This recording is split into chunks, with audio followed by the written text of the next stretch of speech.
Bem, bom dia, turma da disciplina de Prática Penal 1. E hoje nós vamos ver nossa última peça, tá certo? Hoje, dia 30 de março, a gente vai elaborar a última peça. Na próxima semana, na segunda-feira da próxima semana, eu vou estar lançando todas as notas para vocês, tá certo? Com as médias do primeiro bimestre, ou primeiro AP. E no dia 13, nós vamos trocar as turmas.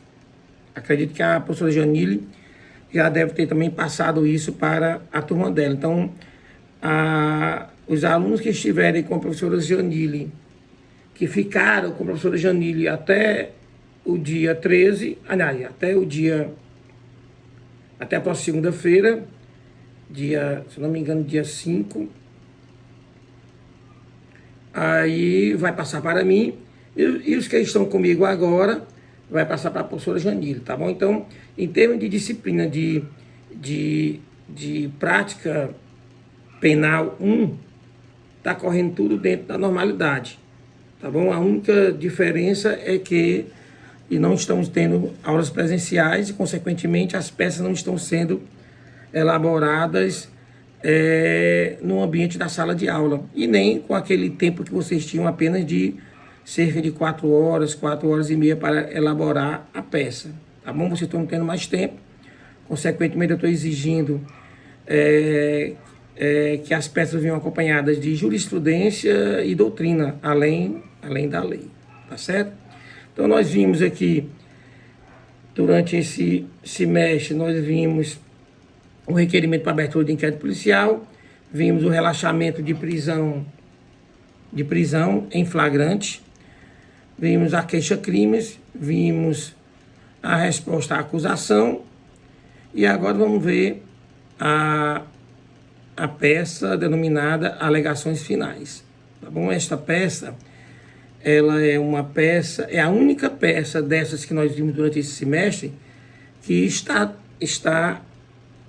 dentro do processo propriamente dito, porque as outras fases estariam ainda em momentos pré-processuais, inclusive na resposta à acusação. Quando o juiz recebe a denúncia, isso não quer dizer que o processo já se iniciou.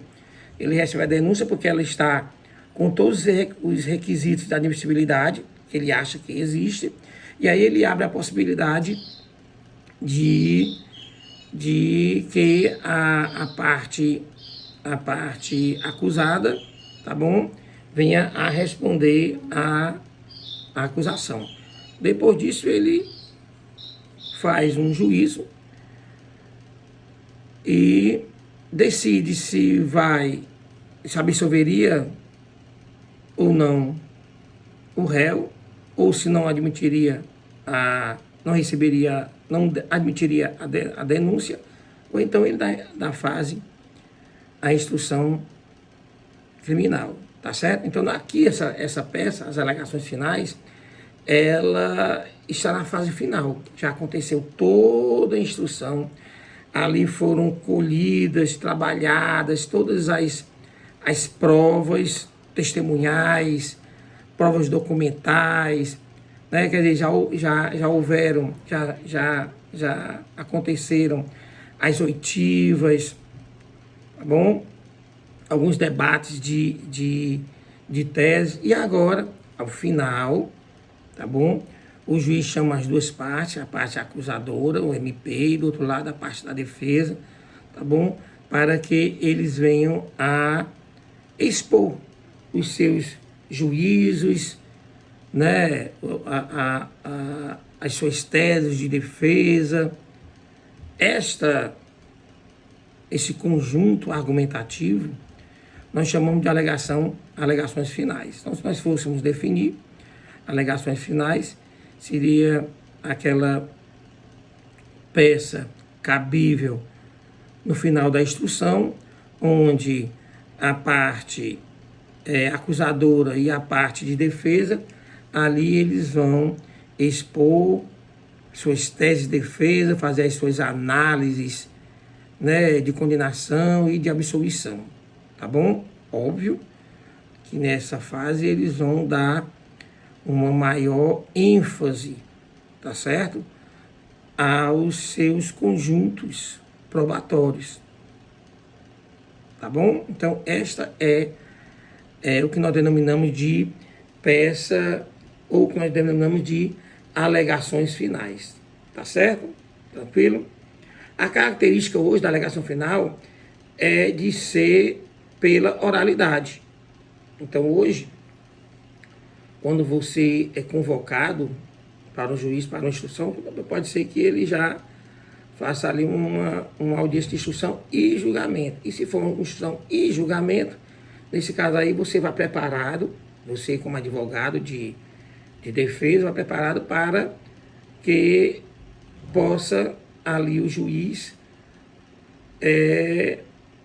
determinar que você faça suas alegações finais em 20 minutos, tá bom? 20 minutos, tá certo? Então, vá preparado, leve todas as suas teses, se tiver alguma jurisprudência que você acha importante, você leve para expor lá no momento, inclusive ler essas jurisprudências, vá preparado, porque realmente pode acontecer, sim, de que as alegações finais, hoje, elas são primadas pela oralidade, tá bom? O tempo, 20 minutos, e se houver uma prorrogação, essa prorrogação será de 10 minutos, tá bom? Podendo haver réplica e tréplica.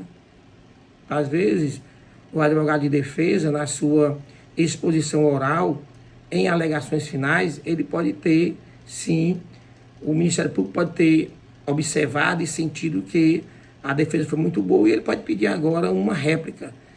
E nessa réplica ele vai rebater as suas teses de defesa que você expôs na sua alegação final. Óbvio que se houver uma réplica, o advogado de defesa terá direito a uma tréplica. Tranquilos até aí, tá bom?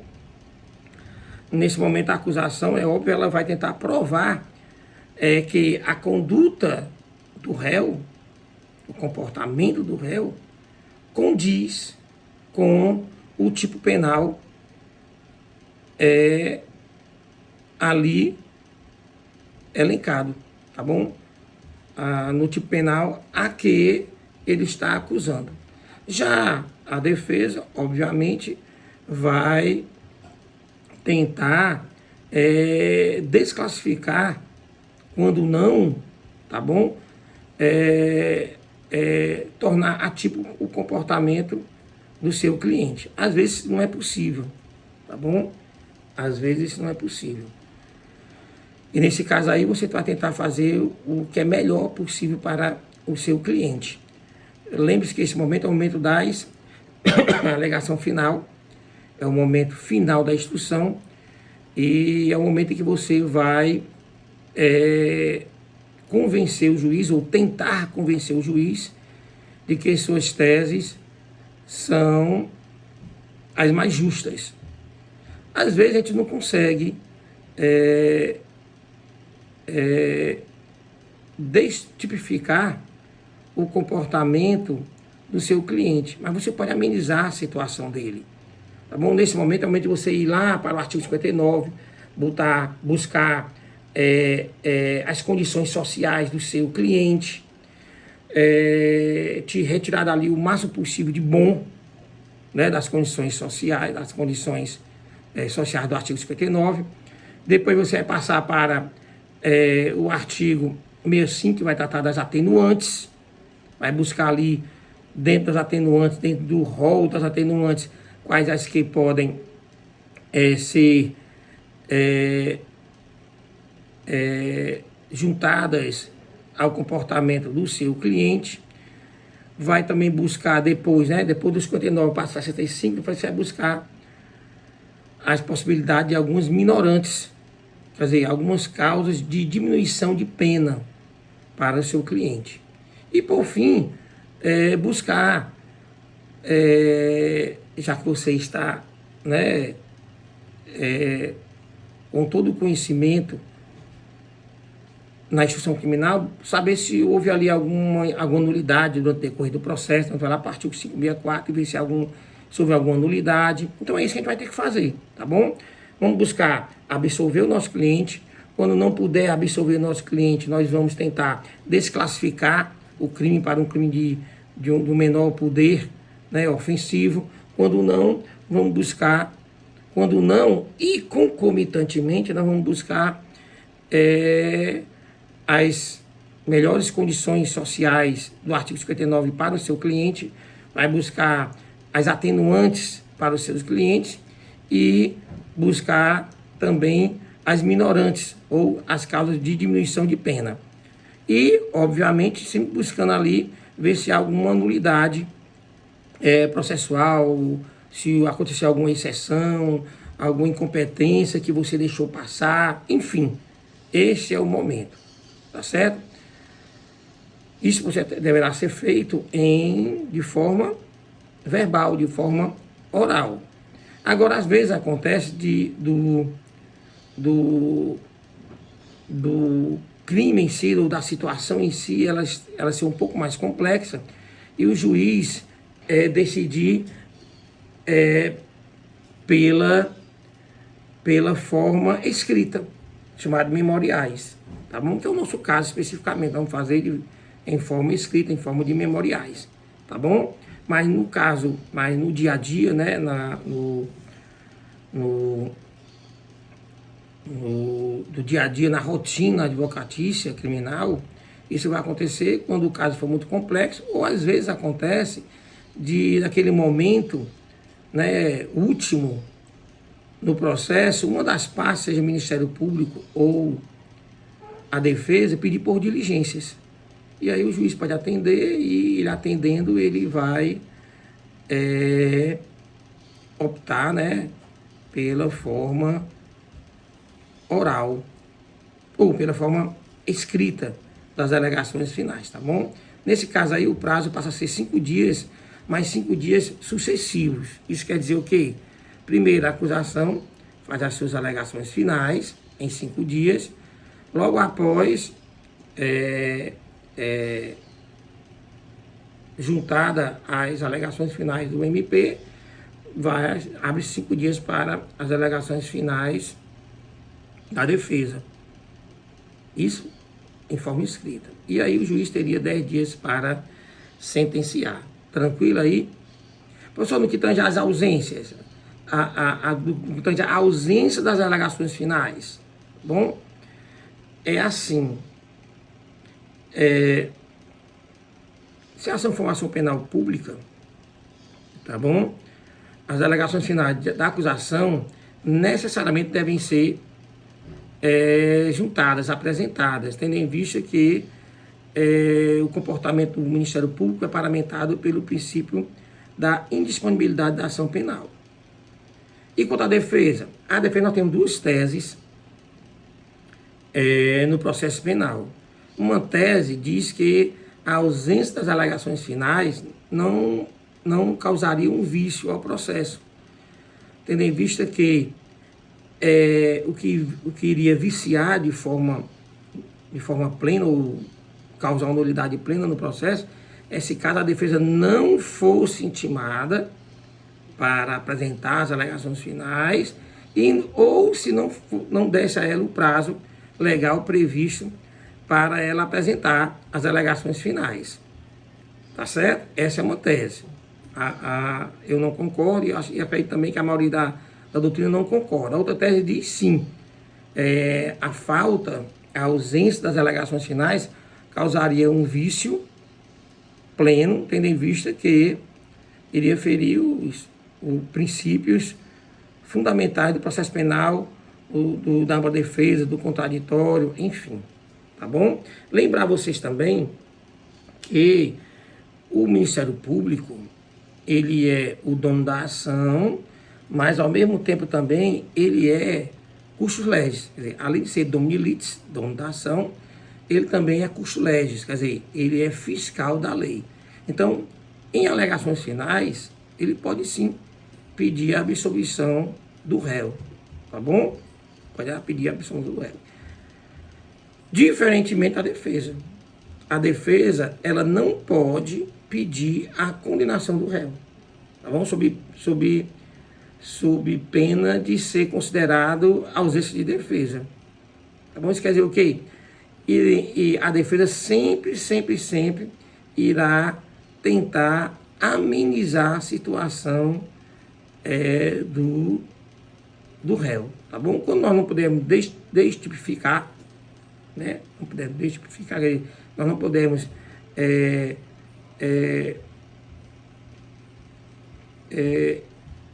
desclassificar o comportamento do nosso cliente no que tange ao crime que está sendo acusado, nós podemos desclassificar para algo menos ofensivo. E quando não, nós temos ainda as possibilidades, e isso sempre vai acontecer, vocês vão ver, que a condição do réu é uma condição, a condição social do réu é uma condição que pode amenizar. Imaginemos só pelo fato dele ser maior de 18, menor de 21, já tem ali algumas atenuantes, o fato dele ter confessado, o fato dele ter contribuído para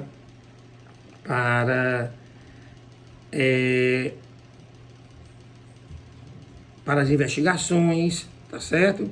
O fato do crime que ele está ali sendo acusado, às vezes é um crime cuja pena ela incorre em que ele responde em liberdade. Então a gente vai ter que buscar essa possibilidade, tá bom?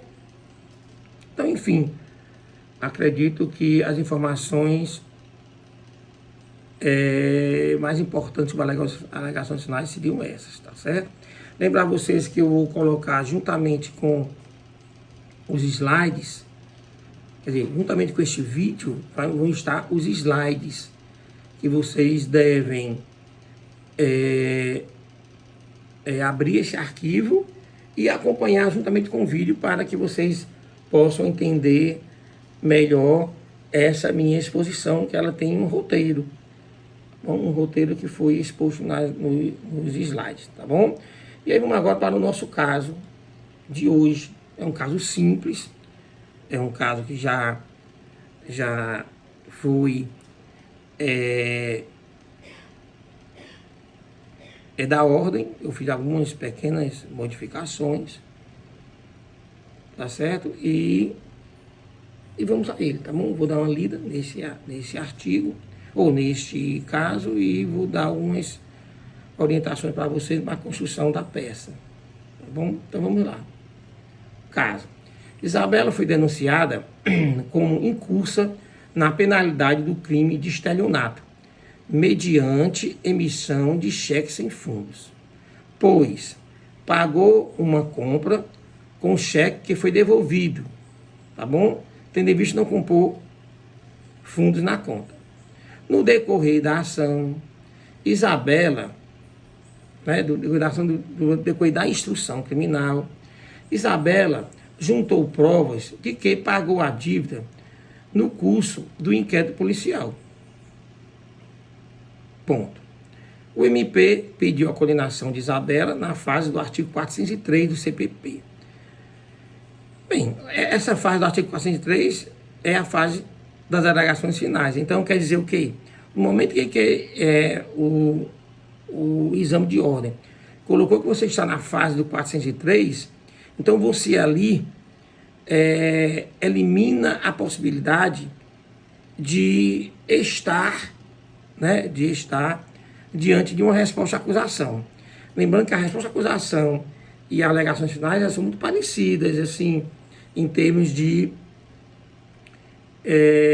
finalidade, que teleologicamente falando, elas têm ali uma similitude muito grande. No entanto, a resposta à acusação está ainda em fase pré-processual, antes da instrução criminal, e as alegações finais estão ali na fase final, tá bom? Então, nesse caso, nós estamos diante de uma pessoa que está sendo acusada do crime de estelionato mediante emissão de cheque sem fundo, e dá uma pista. O exame aqui em si, o caso em si, dá uma pista, dizendo que a Isabela juntou prova de que pagou a dívida, né? Pagou o cheque, quer dizer, ela resgatou o cheque ou procurou a vítima e ali ela pagou a dívida e ela fez isso ainda durante o curso do inquérito policial. Então vocês procuram saber se este fato, tá bom, de uma pessoa acusada de estelionato mediante cheque sem fundo, e se porventura ele pagou a dívida antes do inquérito policial, quer dizer, antes da denúncia, tá bom? Se há alguma situação que possa amenizar, ou quiçá, né? Ou quiçá absorver a Isabela desse caso, tá bom? Pista, tá bom? Súmulas. Busquem súmulas, tá certo? No mais é isso, a aula de hoje é isso, a peça é essa, vocês vão ter até o próximo domingo.